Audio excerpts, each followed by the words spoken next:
इतिहास का भारतीय संविधान का विकास। भारतीय संविधान के विकास का संक्षिप्त इतिहास इस प्रकार का। भारतीय संविधान विकास शुरू होती है ब्रिटिश ईस्ट इंडिया कंपनी के द्वारा 1757 ईस्वी की प्लासी की लड़ाई और 1764 ईस्वी के बक्सर की युद्ध को अंग्रेजों द्वारा जीत लिए जाने के बाद बंगाल पर ब्रिटिश ईस्ट इंडिया कंपनी के शासन का शिकंजा कसा। इसी शासन को अपने अनुकूल बनाए रखने के लिए अंग्रेजों ने समय समय पर कई एक्ट पारित किए, जिसे भारतीय संविधान के विकास की सीढ़ियां बनी। वे निम्न है। इसमें समय समय पर अलग अलग एक्ट पारित किए हैं। इसमें से सबसे पहला एक्ट है 1773 ईस्वी का रेगुलेटरी एक्ट। 1773 ईस्वी रेगुलेटरी एक्ट की विशेषता यह है कि इस अधिनियम का अत्यधिक संवैधानिक महत्व है। जैसे भारत में ईस्ट इंडिया कंपनी के कार्यों को नियमित और नियंत्रित करने की दिशा में ब्रिटिश सरकार द्वारा उठाया गया यह पहला कदम था। यानी कि जब पहला एक्ट बनाया 1773 ईस्वी का रेगुलेटरी एक्ट, उस एक्ट के तहत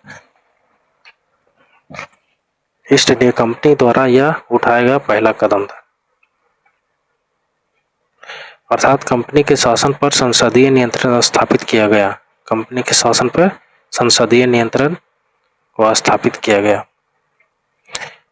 दूसरा, इसके द्वारा पहली बार कंपनी के प्रशासनिक और राजनीतिक कार्यों की मान्यता दी गई। इसी अधिनियम के तहत कंपनी के प्रशासनिक और राजनीतिक कार्यों की मान्यता दी गई।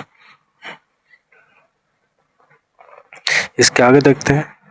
इसी एक्ट के तहत केंद्रीय प्रशासन की नींव रखी गई।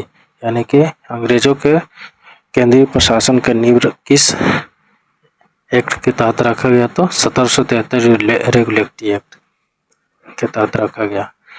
1773 रेगुलेटरी एक्ट की विशेषताएं को देखते हैं तो इस अधिनियम द्वारा बंगाल के गवर्नर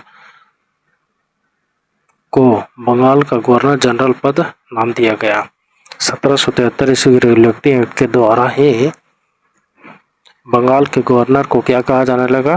बंगाल के गवर्नर जनरल पद का नाम दिया गया तथा मुंबई और मद्रास के गवर्नर को इसके अधीन किया गया।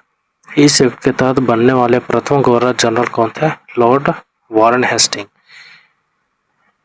यानी कि 1773 ईस्वी रेगुलेटरी एक्ट के तहत बनने वाले प्रथम governor general Lord Warren Hasting था। इस अधिनियम के तहत बंगाल के गवर्नर को बंगाल का गवर्नर जनरल पद नाम दिया गया। इसके आगे देखते हैं। इस एक्ट के अंतर्गत कलकत्ता प्रेसिडेंसी में एक ऐसी सरकार स्थापित की गई जिसमें गवर्नर जनरल और उसकी परिषद 4 सदस्य थे, जो अपनी सत्ता का उपयोग संयुक्त रूप से कर सकते थे। 1773 ईस्वी रेगुलेटरी एक्ट के तहत कलकत्ता प्रेसिडेंसी में एक ऐसी सरकार स्थापित की गई जिसमें गवर्नर जनरल और उसकी परिषद के 4 सदस्य जो सत्ता के उपयोग के संयुक्त रूप से कर सकते थे। तीसरा नंबर देखते हैं। इस अधिनियम के अंतर्गत कलकत्ता में 1774 ईस्वी में एक उच्च न्यायालय की स्थापना की गई।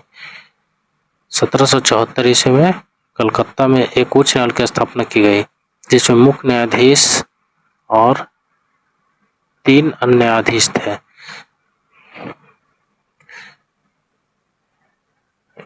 इसके प्रथम मुख्य न्यायाधीश सर एलिजाह इम्पे थे। अन्य न्यायाधीश थे चैम्बर्स, लिमेंस्टर और हाइड। अन्य न्यायाधीश कौन कौन थे? यहाँ चैम्बर्स, लिमेंस्टर, हाइड। इसके आगे देखते हैं।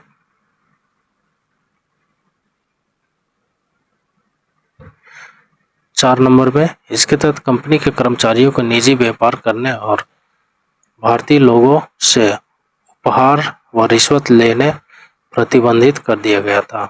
इस एक्ट के तहत कंपनी के कर्मचारियों को निजी व्यापार करने और भारतीय लोगों से उपहार और रिश्वत लेना प्रतिबंध कर दिया गया था। 5वां नंबर देखते हैं।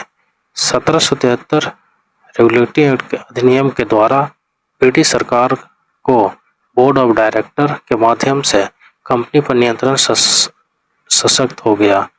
इसे भारत में इसके राजस्व नागरिक और सैन्य मामलों की जानकारी ब्रिटिश सरकार को देना आवश्यक कर दिया गया। तो 1773 ईस्वी की मुख्य विशेषता यहीं तक थी।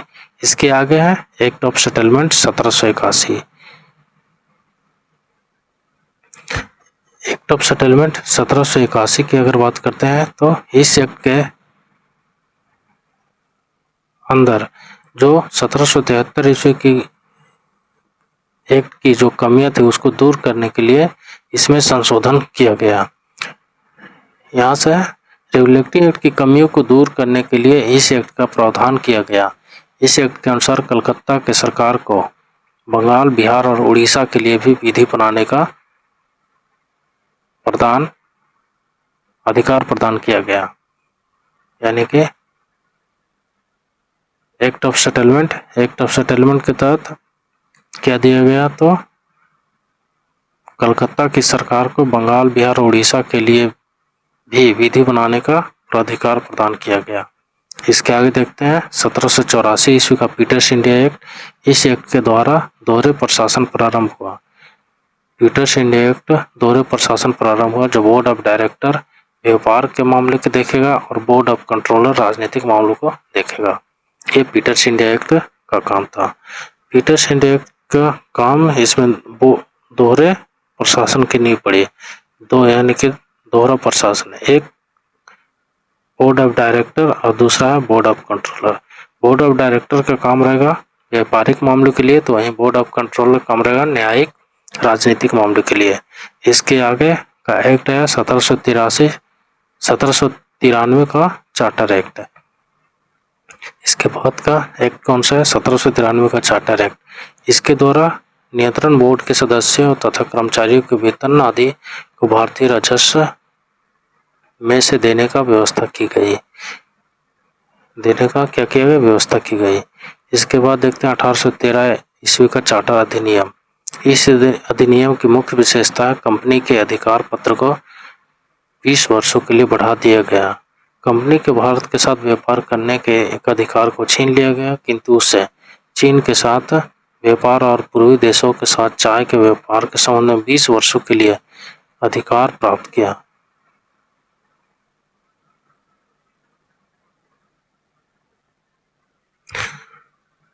चलिए इसके चौथा नंबर देखते हैं। 1813 ईस्वी से पहले ईसाई पादरियों को भारत में आने की आज्ञा नहीं थी, परंतु 1813 ईस्वी के अधिनियम द्वारा ईसाई पादरियों की आज्ञा प्राप्त करके भारत आने की सुविधा मिल गई। इसके बाद का एक्ट अधिनियम है 1833 ईस्वी का चार्टर अधिनियम। 1833 का चार्टर अधिनियम, इस अधिनियम की मुख्य विशेषता है इसके द्वारा कंपनी के व्यापारिक अधिकार पूर्णतः समाप्त कर दिया गया। 1833 का चार्टर अधिनियम का मुख्य विशेषता यह है कि कंपनी के व्यापारिक अधिकार जो था वो पूरी तरह समाप्त कर दिया गया। अब कंपनी का काम ब्रिटिश सरकार की ओर मात्र भारत का शासन करना था। क्या करना था? भारत पर शासन करना था। तीसरा नंबर यहाँ बंगाल के गवर्नर जनरल को भारत का गवर्नर जनरल कहा जाने लगा। बंगाल के गवर्नर जनरल को भारत का गवर्नर जनरल कहा जाने लगा। चौथा नंबर देखते हैं बम्बई तथा मद्रास के परिषद को विधि निर्माण शक्तियों को वापस ले लिया गया। यानी कि बम्बई तथा मद्रास के परिषदों को विधि शक्तियों को वापस ले लिया गया। पहले इसे विधि बनाने की शक्ति था, अब उसको क्या वापस ले लिया गया। 5 नंबर देखते हैं विधिक परामर्श हेतु गवर्नर जनरल की परिषद में विधि सदस्य के रूप में चौथे सदस्य का नाम शामिल किया गया।